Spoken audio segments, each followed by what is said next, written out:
Hello, good morning everyone.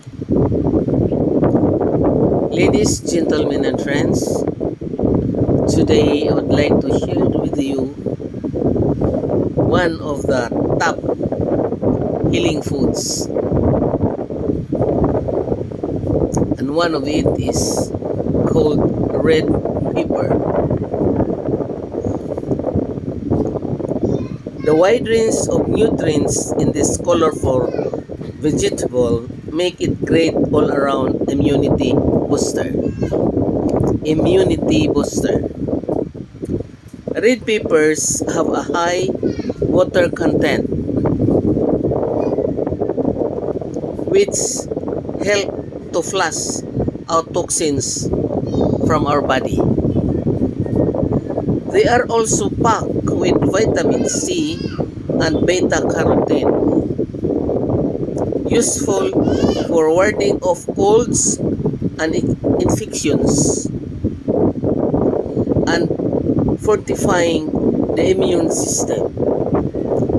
150 grams per 5 ounce serving contains an average person's daily needs of these vitamins. Like tomatoes, red peppers are one of the few foods containing lycopene, an antioxidant, anti-cancer properties. And it has also vitamin B3, B6, vitamin C, vitamin E, vitamin K, beta carotene, biotin, folate, calcium, iodine, iron, magnesium, manganese, phosphorus, potassium, iron, and fiber.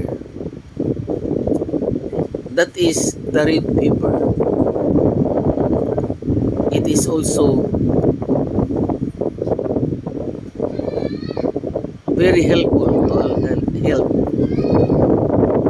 packed with vitamins that fight anti-cancer. This red pepper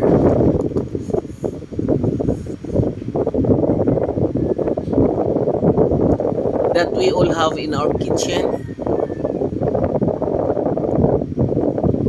God's creation for humanity. Thank you, ladies, gentlemen, and friends. I hope you enjoy my little knowledge about healthy foods. Bye.